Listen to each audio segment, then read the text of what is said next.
But right now on the phone with me, I have Jeff Timmons, member of the 90s R&B pop group 98 Degrees. Jeff, welcome to the Time Machine. How you doing, man? Good to talk to you. Thanks for having me on. It's no problem, man. The 98 Degrees fans would definitely appreciate me for this, and we're going to get into all that good stuff. So right now, how did you get your start singing prior to 98 Degrees?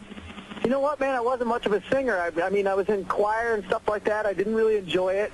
And, you know, to be completely honest with you, the guys I started the group with originally, we started singing at a party trying to impress some girls. I mean, we started singing some a cappella stuff. They wanted to hear us sing, so we did. For some odd reason, I was compelled to continue with it, and I thought that it might be something that would be a good career for me, and I just was very lucky and had a feeling, and sometimes you get pulled in a certain direction, and that's kind of what happened with me. Hey, and you know how singing for the ladies go. If you can at least hold a note, chances are you may be scoring at the end of the night, and I'm sure y'all probably did that after that a cappella performance. You're funny. Now, looking back, knowing all that I know, I don't know that we really could sing that well, so it's kind of funny that you said that. But hey, you probably scored. I mean, get a little phone talk going in there and share some If I Ever Fall in Love, and bam, recipe for recipe for high school loving. Now you guys were out of Cincinnati, Ohio, right? Right. Well, 3 of the guys are from Cincy, and I'm from up by Cleveland. I'm from a really small town called Massillon. Those guys are from Cincinnati, though. Okay. All right. Now tell me about the formation of 98 Degrees. Well, 98 Degrees was originally called the Four Tools in the Box, Just Us, and then became the 501 Blues. And eventually we ended up getting signed, and, it was up to us to kind of come up with our own name. We were called, Next Issue. We had a bunch of names, and our manager ended up calling us 98 Degrees. He thought his girlfriend thought that was a hot name, and it stuck with us. I know that's kind of a boring explanation, but the guys I started with the group with originally came out to California from Ohio, got homesick and quit, and then I inadvertently met the other guys in the group one by one, and that's how we got started. Okay, so there were other guys in the group before Nick, Drew, and Justin came in, right? That's right. I did not know that because I always thought it was you four. No, it wasn't. It was another group of guys before that. All my good friends. That was the original group, and then those guys bailed out and kind of didn't want to stick it out. And then, of course, I met Nick and Drew and Justin, and that ended up being the group that really kind of broke through and had a lot of success. Okay, fortunately for us. Now, who are some of you guys' musical influences and your musical influences growing up? You'd be surprised, but 98 Degrees was originally influenced by groups like Boyz II Men, Jodeci, Shy, a lot of Motown groups, Stevie Wonder, the Four Tops, Four Seasons, Temptations. We were really influenced by a lot of doo-wop, a lot of harmony, Take Six, groups like that. Okay, and that's definitely shown on the first album. Now tell me about the early years of the group when you guys were breaking before you guys got your deal with Motown. Well, originally we were, we were out here struggling. We were out in L.A., where I'm at right now. We lived in North Hollywood, had an apartment. I mean, some of the guys pulled out, mattresses from the trash to live on. Wow. I mean, we really didn't have any money. We were struggling, and what we did was, Jarrell, we just went everywhere. We sang everywhere we could. Even when we didn't feel like it, we'd go everywhere and sing, and it really reacted. The reaction we would get was very well received, and then we ended up, going to a Boyz II Men concert and getting discovered there, and then ended up getting eventually signed to their label, Motown, which is kind of what our vision was the whole time. So you guys tried to pull a Boyz II Men move where they snuck backstage at the BBD concert, and Biv heard them, and then Boyz II Men got signed. Exactly. And, we did exactly what they did, everything they did. I mean, we mocked their whole formula for success. I mean, the type of harmonies they had, the sound, the way they looked. I mean, we really modeled their success. I mean, we said, okay, Boyz II Men got signed going to Belle Biv DeVoe. We're going to get signed going to their concert, and that's how we got signed. Okay, now tell me about the making of the debut album.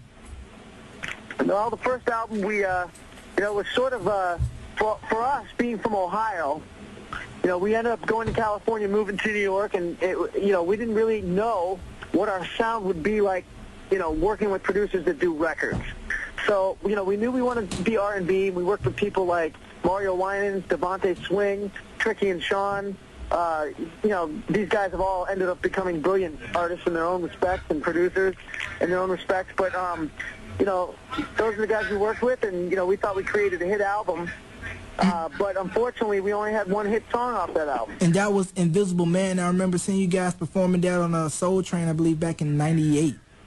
Man, you are so good. That's right. Yeah, we did that song on Soul Train in 1998. It's hard to believe it's 10 years. I'm getting old. Yeah, same here. Pump me up, man. Yeah, I was just reminiscing the other day, and I was like, it seemed like yesterday that you guys, NSYNC and Backstreet Boys, are like out and doing your thing. Yeah, now it's kind of long gone, and especially in the music industry. You know, music changes every 3 to 6 months. The sound. Definitely. So to be out for 10 years is a long, long time. Now tell me about the Something I Didn't Say record, which was written by, I believe, Miss Diane Warren. Oh man, Diane Warren.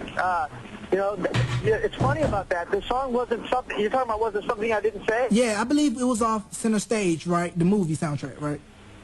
No, that was our song. Okay. All right, so tell me about that record. What album was it on? It was on the debut, because I have the CD. Yeah?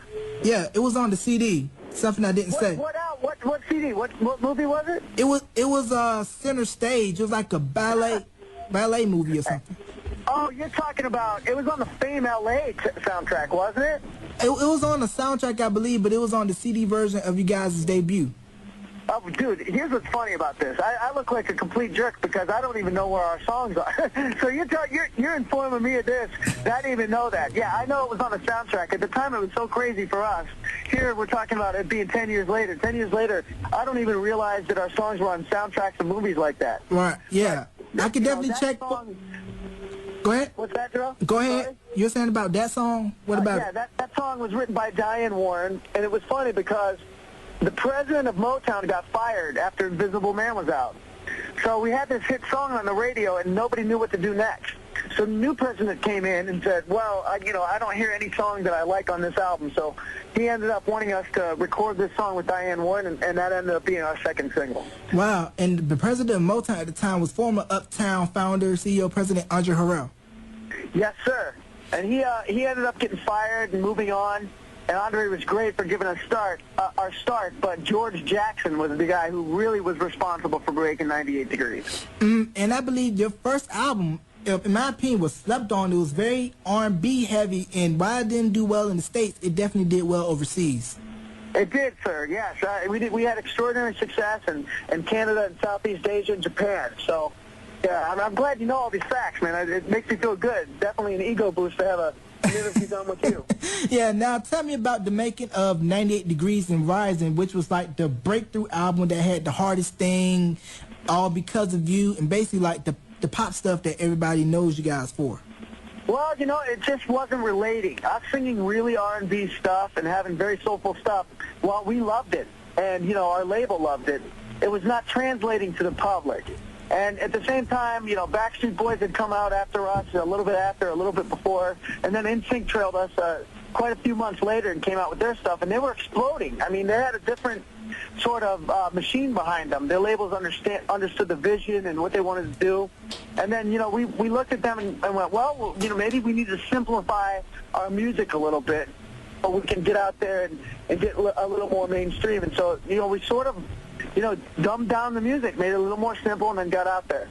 Definitely that, because I remember back when that album came out, you guys are on Disney Channel, TRL, Regis, Kathy Lee, pretty much the whole shebang bang. You guys basically hit pop. We did. We ended up catching fire from that album. It was mainstream. It was something that could lend itself for Radio Disney, like you said. We headlined a Nickelodeon tour.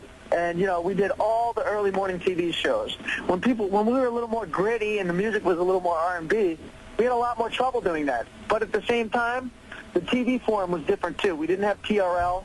We didn't have some of the other things that we ended up having maybe 2 years later. Okay, and then after the 98 Degrees and Rising album, then that was the breakthrough album, and then you guys were making Revelation.